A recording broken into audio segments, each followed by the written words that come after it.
79 भी आपका कनेक्टेड है सेक्शन 3 से और 17 से और 79 से, मतलब 3 और 17 से 79 कनेक्टेड है।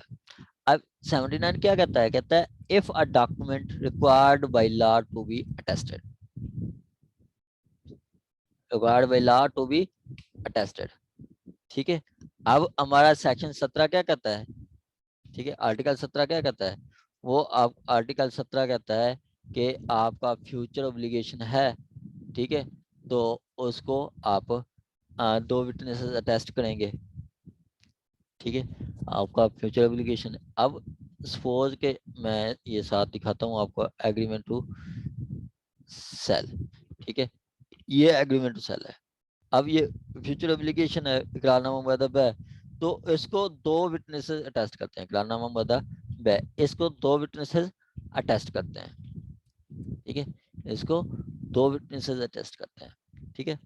अच्छा, ये इकरारनामा मुअद्दब है, ठीक है। अब इसमें 2 विटनेसेस कौन से हैं? मोहम्मद अमीन और लियाकत, मोहम्मद अमीन और लियाकत अली, ठीक है। कहता है इफ 2 विटनेसेस एक document required by law to be attested, ठीक है, एक लॉ कहता है कि जी एक डॉक्यूमेंट अटेस्ट होना चाहिए, ठीक है, तो it shall not be used as evidence, उसको एविडेंस में नहीं लिया जाएगा, उसको एविडेंस में नहीं लिया जाएगा अनटिल 2 विटनेसेस, ठीक है, अनटिल 2 विटनेसेस, वही 2 विटनेसेस जिन्होंने at least who have been called for the purpose of proving its execution.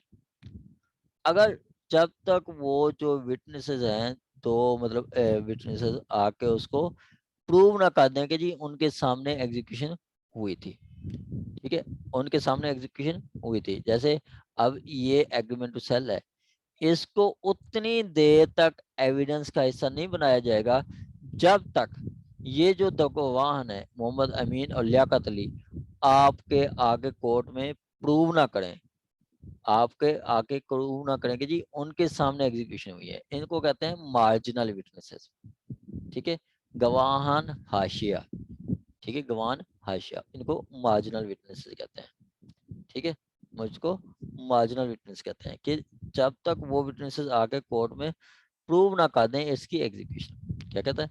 If document is required by law to be attested, it shall not be used as evidence until 2 attesting witnesses at least have been called for the purpose of its execution, जब तक वो witnesses आ ना जाए, ठीक है। उनके लिए फिर कंडीशन है क्या कि इफ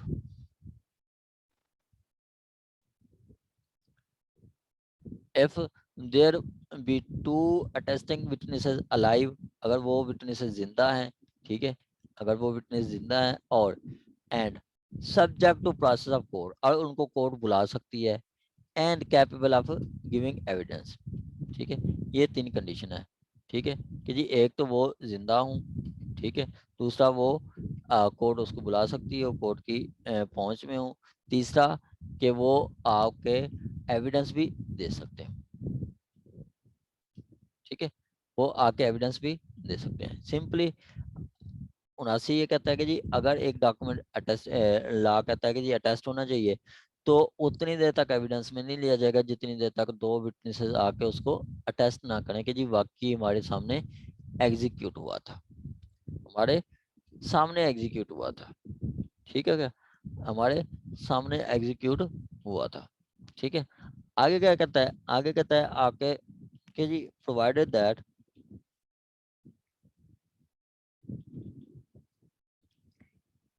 आगे प्रोवाइड हुआ, ठीक है, आगे प्रोवाइड हो। मैं फिर कहता हूँ आपको कि जी ये डॉक्यूमेंट उतनी देर तक एविडेंस में नहीं लिया जाएगा जितनी देर तक ये 2 गवाह आके प्रूव ना करें, इनकी एविडेंस ली जाएगी, ठीक हो गया, इनकी एविडेंस ली जाएगी। आगे प्रोवाइजो, प्रोवाइजो क्या कहता है? Provided that, provided that it shall not be necessary, it shall not be necessary to call an attesting witness in proof of execution of document, ठीक है। कहता है कि it is not necessary to call attesting witness in proof of execution of any document not being a will के अलावा, ठीक है, will के अलावा, which have been registered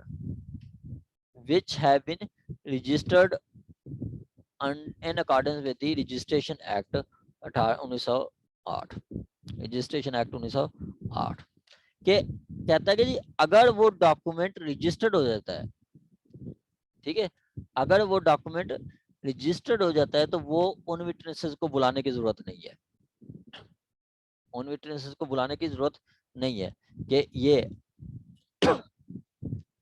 ये करारनामा मुजब है, इसको रजिस्टर नहीं कराया, तो फिर ये दो विटनेसेस आके बयान देंगे, अमीन और लियाकत आके बयान देंगे कि जी हमारे सामने ये मौजूदगी में हुआ, हमने खुद देखा कि जी इतनी पेमेंट में हुआ और इतनी पेमेंट एज अर्नेस्ट अमाउंट ली गई थी, ठीक हो गया।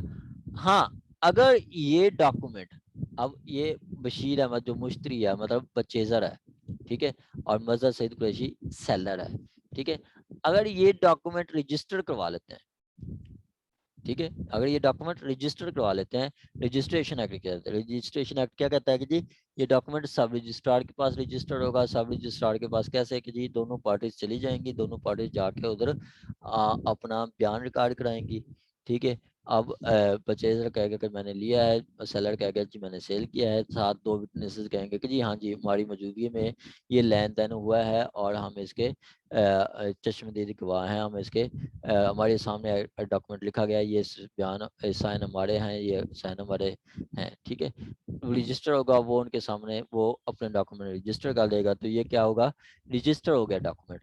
तो अगर डॉक्यूमेंट रजिस्टर हो जाता है तो फिर अमीन और लियाकत को आने की जरूरत नहीं है,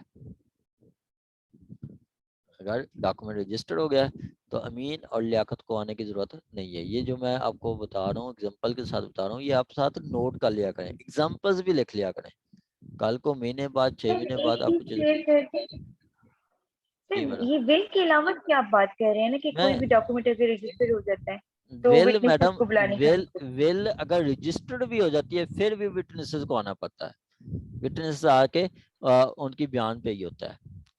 विल में अगर कोई डॉक्यूमेंट रजिस्टर्ड हो गया उसमें विटनेसेस लगाने की जरूरत नहीं है, विल चाहे रजिस्टर्ड भी है, विल चाहे रजिस्टर्ड भी है तो उसकी एग्जीक्यूशन में उन दो विटनेस का कोर्ट में आना जरूरी होता है।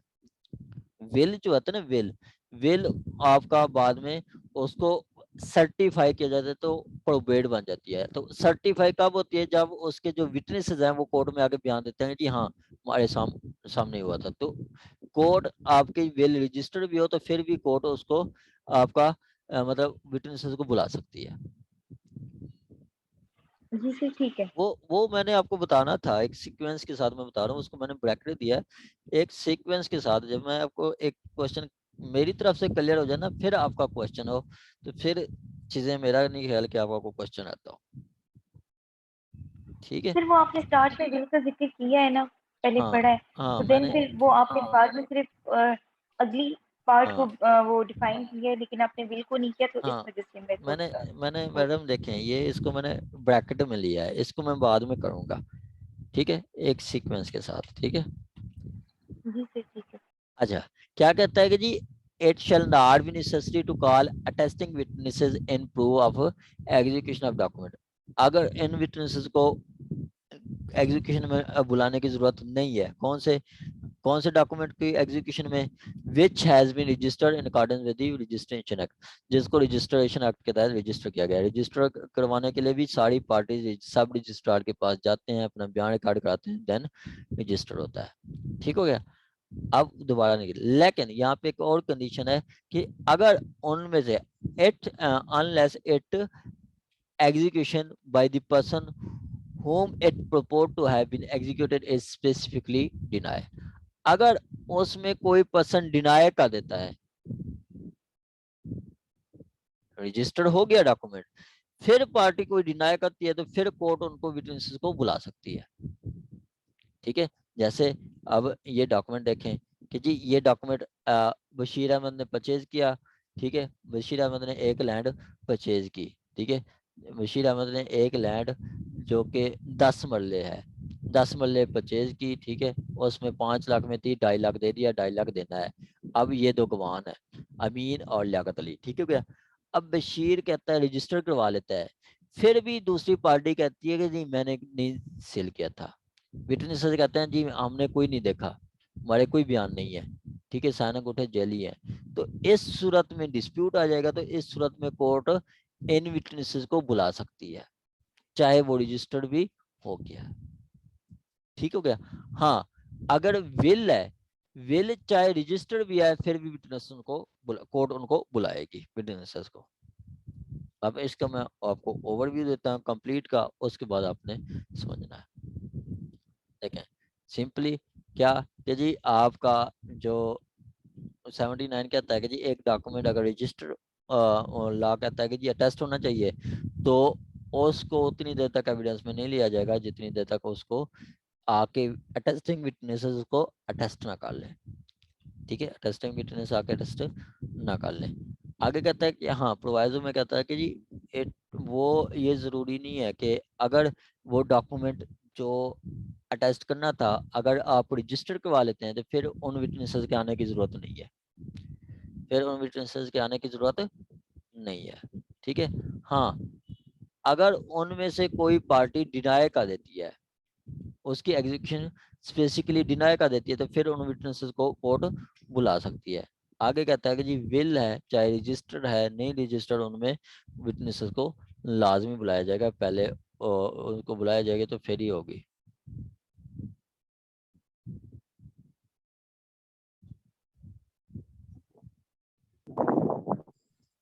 सर ये जो डिनाई किया गया है ये बाय द पर्सन है, तो इसमें गवाहान भी हो सकते हैं और वो भी हो सकता है जो जो बेचने हाँ वाला है या सेलर। हाँ जी, देखें देखें वो लिखा है कि it's execution by person by whom it purports. It purports का मतलब है जिससे समझा जाता है कि जी लाजमी इसने प्रपोर्ट टू हैव बीन एग्जीक्यूटेड, जिसने एग्जीक्यूट करना था, जिसने एग्जीक्यूट करना था वो स्पेसिफिकली डिनाई कर देता है। तो जैसे आपका जो यहाँ पे सेलर कौन है, सेलर यहाँ पे मजहर सईद कुरैशी है, वो डिनाई कर देता है। तो अब एग्जीक्यूशन मजहर सईद कुरैशी की तरफ से प्रपोज की जाती है ना, समझी जाती है कि जी इसने एग्जीक्यूट करना है, ठीक है, तो वो कर देता है। तो ठीक है, फिर ठीक है, या आपका इन विटनेसेस में कोई डिनाई कर देता है, देन आपका वो पार्टी विटनेसेस को बुलाएगी। सर विटनेसेस ने तो एग्जीक्यूट नहीं करना होता, ये तो उसने सेलर नहीं करना है। विटनेसेस विटनेसेस वो आपका एविडेंस नहीं देते कि जी उनके सामने में हुआ है। अगर दो विटनेसेस ना हो तो वो तो वैसे मतलब समझा जाता है कि जी ये फैब्रिकेटेड है, ठीक है। फिनेंशियल फ्यूचर ऑब्लिगेशन की बात हो रही है, सेक्शन 17 भी ये कहता है कि दो विटनेसेस लाजमी होंगे। अगर देखें असफर साहब आप फराज साहब से एक एकड़ जमीन खरीदते हैं, ठीक है, आप विटनेस बना देते हैं हमजा साहब को और शुएब साहब को, ठीक है, आप इनकी एविडेंस डाल देते हैं, साइन कोटे खुद कर देते हैं, आप कहते हैं कि जी हमजा भी मेरा दोस्त है शुएब भी मेरा दोस्त है, तो कोई नहीं मैं कर देता हूँ, कल को आके ये डिनाई करेंगे कि हमारे सामने तो कुछ भी नहीं हुआ, तो फिर कोर्ट क्या करेगी, फिर इनको बुलाएगी, ठीक है, फिर इनके बयान रिकॉर्ड करेगी। अगर ये प्रूव कर देते हैं देन तो आपका डॉक्यूमेंट प्रूव समझा जाएगा, वरना डिसप्रूव समझा जाएगा। सर इसमें कोई भी बंदा कर सकता है, दो गवाहों में से एक भी करते तो भी हाँ इसका। हाँ जी, हाँ जी, फिर भी वो कोर्ट उनको बुलाएगी।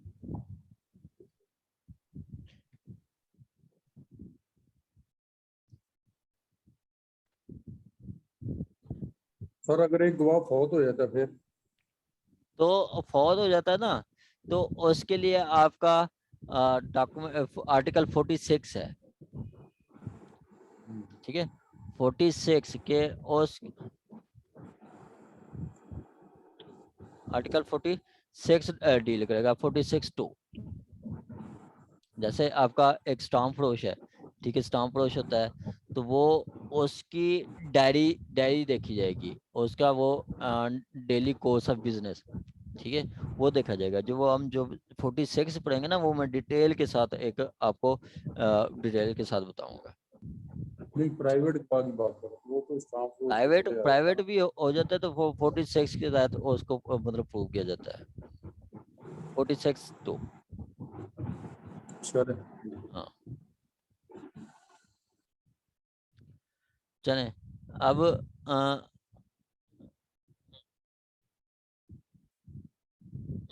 मैडम आ गई है क्लास लेने के लिए लेनी है क्लास आपने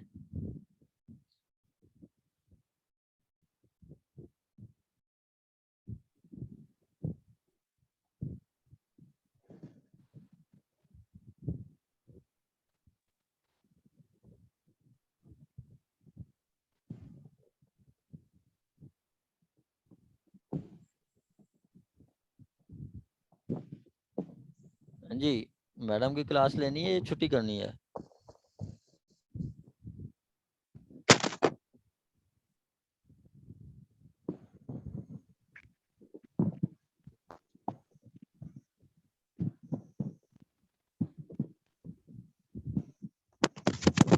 जी लुबना शाहीन साहबा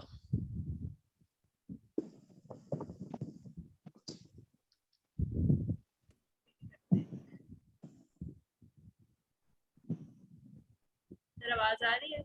जी आ रही है अच्छा सर बाकियों से पूछ ले लेकिन अगर मुझसे पूछते हैं तो सर मैं कितनी बस करूँ उसके लिए काफी है। अच्छा चले मैडम ज्वाइन कर रही है मैडम को कह दें कि जी बस थक गए हैं मैडम कह रही है कि नहीं सर क्लास फिर फायदा नहीं है ना अब अच्छा मैम आ गई हैं फिर तो पढ़ेंगे। अच्छा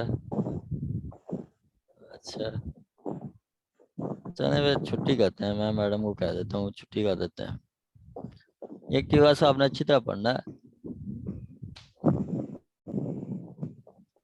सर मैं आपको कभी भी नहीं कहती कि क्लास एंड करें आज कह रही हूँ बस। अच्छा अच्छी तरह पढ़ना है आपने जी सर चले चले चले आपका ना टेस्ट भी है सबका सीजे एस्पिरेंट्स जो भी हैं आपका टेस्ट भी है ना पता आपको जी सर सुबह टेस्ट है ना एग्जीक्यूशन वाले सुबह ऑर्डर भी है अभी भी टेस्ट है का सर। अभी भी आपके एटीएम पेयर वर्ड जी और जी जी जी जी सर ठीक है यार है ना जी जी। और ऐसे भी नहीं आया आपका सर मैंने आपको भेज दिया था इससे शाम को चले कल का भी और आज का भी। मैडम ज्वाइन कर रही है मैडम आपसे पूछेंगी ठीक है तो आप उनसे बस कहना कि थक गए हैं बस या बढ़ना चाहते हैं तो मुझे कोई इतराज नहीं है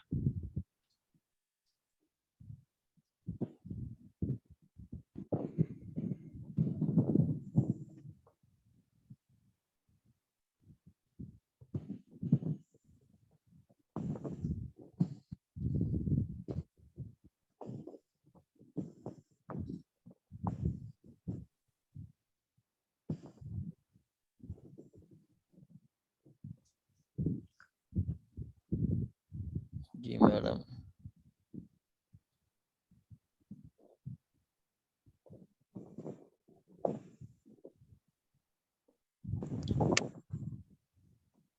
सर आप आवाज सुन रहे हैं मेरी? आवाज सुन रहा हूँ मैं अच्छा अस्सलाम सर वालेकुम। वालेकुम सलाम कैसे हैं सब लोग? ठीक मैडम अल्हम्दुलिल्लाह बिल्कुल set happy teachers day madam से happy teachers day to you too sir. आप हमारी इंग्लिश की टीचर हैं जी सर आप भी तो हैं हम लोगों के लॉ के teacher and I learned a lot from you. Madam हम आपसे ज़्यादा सीख रहे हैं इंग्लिश इंग्लिश तो हमारी बेसिक आप बना रही है इंग्लिश हमारी मैम सर क्या लॉ है का सर? खजाना है खजाना सर जफर हाँ साहब इसीलिए लॉ का मैंने कह दिया खजाना ना है सर को हैप्पी हाँ टीचर्स जी डे सर को इसीलिए कह दिया मैंने।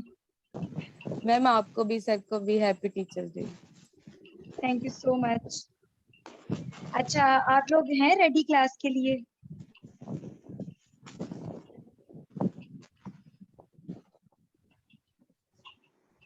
आप सब लोग क्लास के लिए रेडी हैं?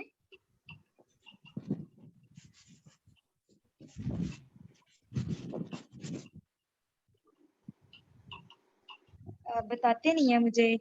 सबसे पहले यहाँ पर है हमजा हसन सर आप रेडी हैं क्लास के लिए?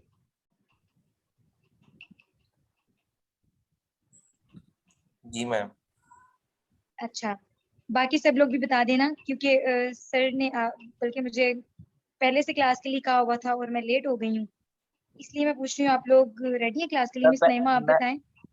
मैम पहले बच्चे ये कह रहे थे कि आज रहने दी।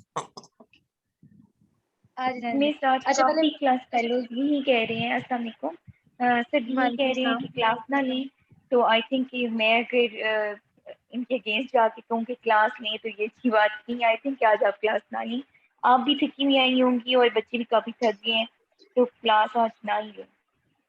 ठीक है, क्लास आज नहीं लेते, लेकिन हम एक छोटी सी टॉक कर लेते हैं।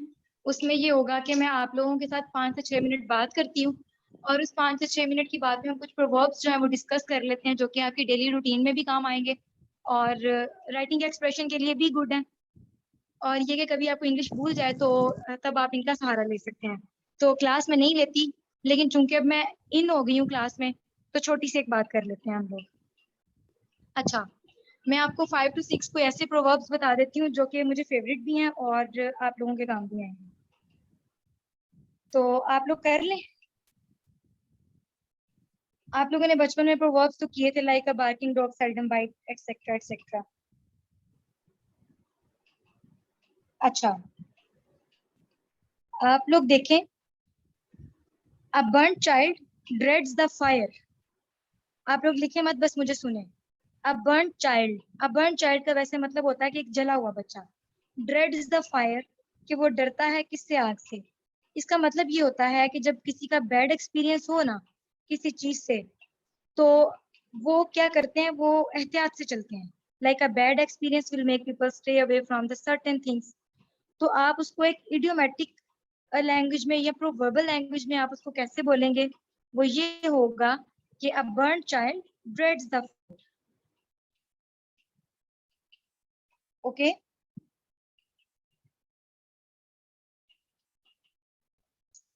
अच्छा जी, a friend in need is a friend indeed, तो आपको पता ही है। मेरी आवाज आ रही है ना? आप लोगों ने थोड़ा थोड़ा मुझे रिस्पांस देते रहना, ताकि मुझे पता चले आप लोग प्रेजेंट तो है ना। जी मिस बिल्कुल आ रही हैं।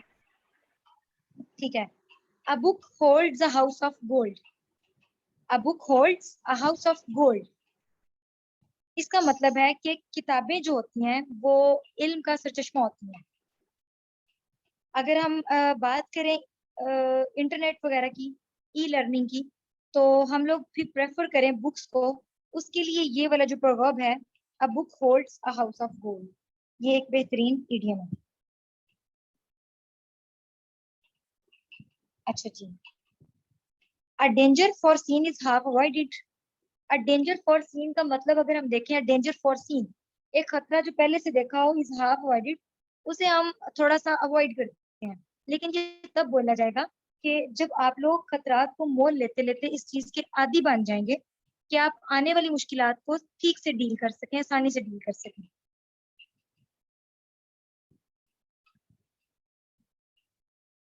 अच्छा जी, a fool at 40 is a fool forever. A fool at 40 यानी 40 की उम्र में जो बेवकूफ है वो हमेशा ही बेवकूफ रहेगा। इसका मतलब ये होता है, जब आप देखेंगे एक बंदा मेच्योर है एज से और वो मेच्योर बिहेवियर नहीं कर रहा, तो उसके लिए आप कहेंगे कि यार ये बड़ा भी हो गया फिर भी इसकी आदतें बच्चों वाली हैं, इसको अकल नहीं है। तो उसका मतलब ये होता है, a fool at 40 is a fool forever. Excuse me please.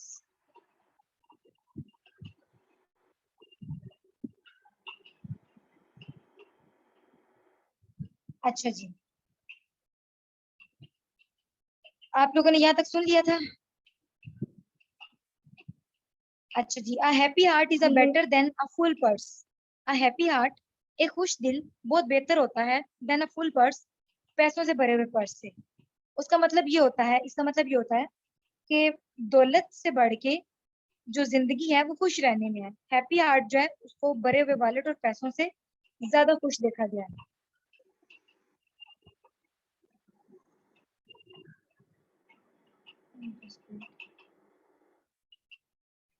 Yes. अच्छा जी, a hungry belly has no years.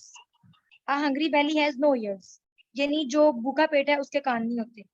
उसका मतलब ये होता है कि जो भूखा पेट है ना, उसको अच्छे बुरे से कोई गर्ज नहीं, उसको सिर्फ रोटी चाहिए।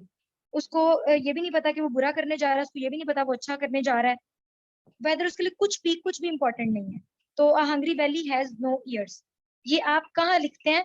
ये पॉवर्टी पर कहते हैं, जहाँ गुर्बत बहुत ज्यादा होती है और आप देखते हैं कि क्राइम रेशियो बढ़ रही है। तो ऐसी प्रेसी अगर आपको आ जाए तो a hungry belly has no ears, ये एक बेहतरीन टाइटल ऐसी प्रेसिस का होगा, और ये एक बेहतरीन थीसिस स्टेटमेंट होगा एक पॉवर्टी के ऐसे का, a hungry belly has no ears. Got it? Yes miss, miss 7 हो गए हैं।